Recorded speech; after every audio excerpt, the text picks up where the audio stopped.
We turn now from Snowden to Daniel Ellsberg. 41 years ago, a small independent press, the Beacon Press, lost a Supreme Court case brought against it by the U.S. government for publishing the first full edition of the Pentagon Papers.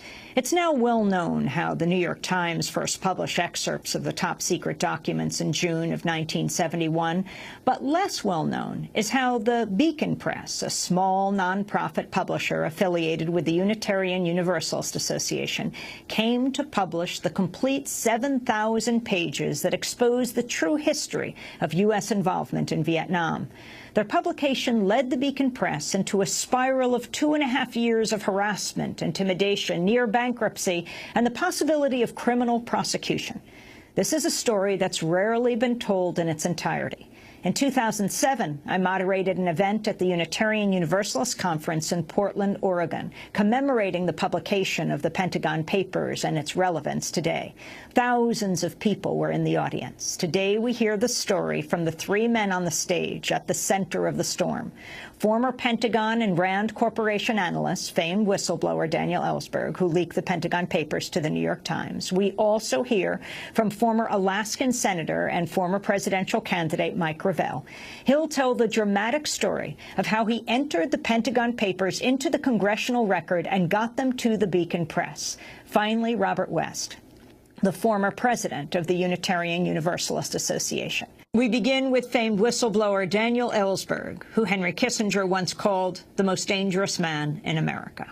There were 7,000 pages of top-secret documents that demonstrated unconstitutional behavior by a succession of presidents, the violation of their oath, and the violation of the oath of every one of their subordinates, I for one, who had participated in that terrible, indecent fraud over the years in Vietnam, lying us into a hopeless war, which has, of course, and a wrongful war, which has, of course, been reproduced and is being reproduced right now and may occur again in Iran. So the history of that, I thought, might help us get out of that particular war. Let me skip over the intervening 22 months then, really, which passed after I first copied the Pentagon Papers, when I was trying to get them out. And the senators and others who were not up to the task of putting them out, people who were otherwise very admirable and very creditable in their anti-war activities. Senator Fulbright, Senator McGovern, Senator Gaylord Nelson, various others, except for Nelson, Fulbright, McGovern, and Senator Mathias, some of the best people in the Senate, had in fact, contrary to the way it's often reported, not refused to bring out these papers when I discussed them with them. Each one agreed to bring them out and then thought better of it over a period of time. Said they just couldn't do it, take the risk. In effect, in other words, you take the risk, but I've got an important position here and I can't ruffle the waters here. I read in I did give them to the New York Times, sorry, to Neil Sheehan, but with no assurance that they would come out in the Times. And for reasons not clear to me still, Neil, who again acted very admirably and credibly, as did the Times, which took a great risk in deciding to publish the papers, did not tell me they were bringing them out. I'm not clear to this day quite why that was. But so I continued up while they were working to get the papers ready for publication in the spring of 1971. I was still worrying and trying to see where I could get them out. I approached Pete McCloskey, who again agreed to do it, but took efforts to get them officially from the Defense Department before he did that. He was very supportive of me during my trial later. And I also thought then, I read in the paper about a Senator Gravel, whom I really didn't know much about, from Alaska, who was conducting a filibuster against the draft, which was exactly what should have been done. By the way, I had raised as a litmus test, I probably never told Mike this, I had raised the idea of a filibuster with a number of senators as a litmus test to see whether they were the kind of person who might go one step beyond that and maybe put out these papers. And in every case, I got serious answers. They weren't frivolous, but the point was, as Senator Goodell put it to me, Dan, in my business, you can't afford to look ridiculous. You cannot afford to be laughed at. And he said, if I could find other people who would join me, I would do it. I heard that, by the way. I'll mention each name I'm mentioning here is a very the top people in the Senate. Senator, oh darn, at my age I forget some of these names. But anyway, other senators said much the same. If I could find somebody else to go with me, I would do it. But I can't do it by myself. I would look foolish. Can't afford that.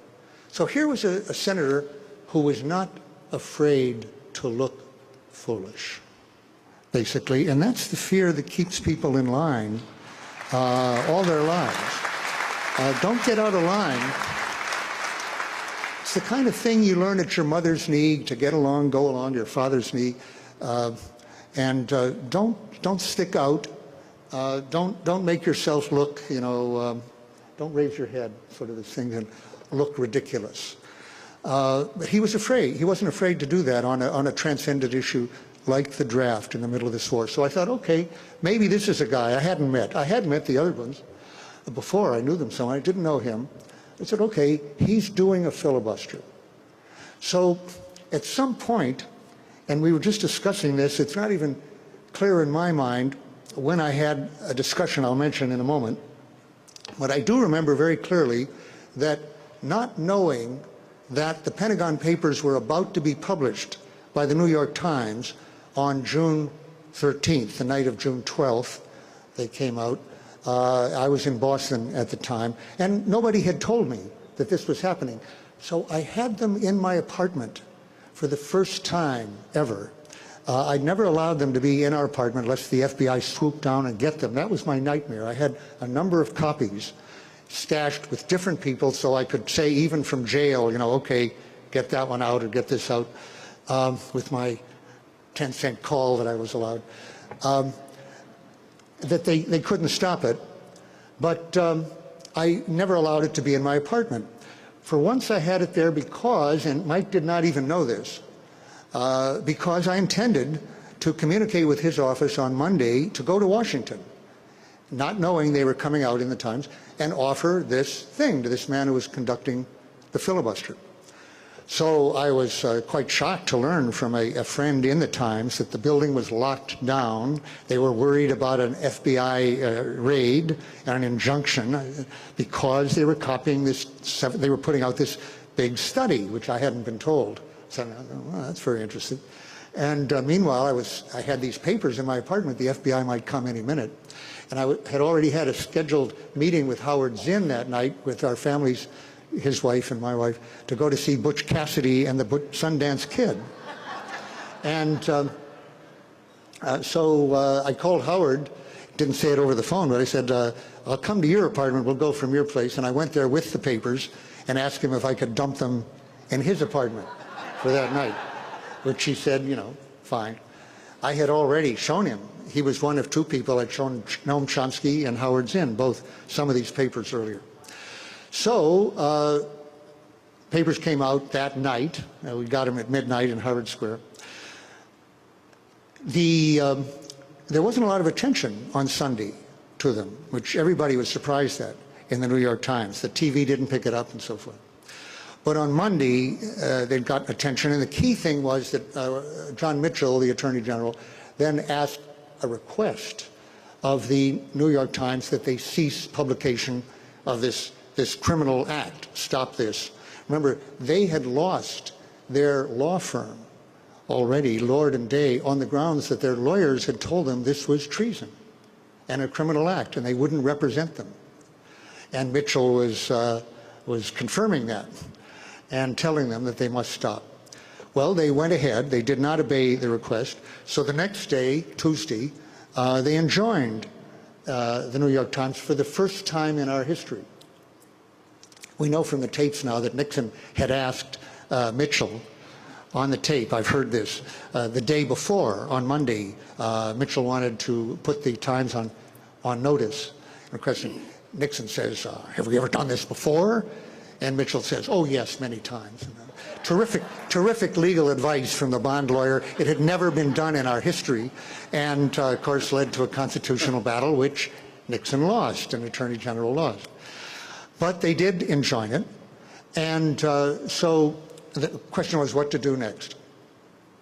I hadn't been identified yet, but I decided on the basis of one other person who suggested it to me that I'd give it to the Washington Post. And meanwhile, I had called up Gravel's office. I was still able to use a phone, not my home phone, but I went out to a payphone and said to the person there, is your boss interested in putting out the Pentagon, I didn't say the Pentagon paper, is your boss intending to keep up this filibuster? Is he going to stay there? I said, oh, absolutely. They said, well, I've got some material that could keep him reading till the end of the year. If he's interested in it, you know. So. And that being the #1 story at the moment, he sort of guessed what it was, and I think Mike will go on from there. He went on and informed Mike of this possibility. But the question then was how to get them to him. I could no longer travel as I'd planned to do. So I'll end with this story, which will tie in with, Mike can take up the story from there. The question was how to get it to him. I was not in a position to travel at this point. So I did arrange with a former colleague from RAND, Ben Bagdikian, an editor of the Washington Post, who had spent a year or two at RAND as a consultant.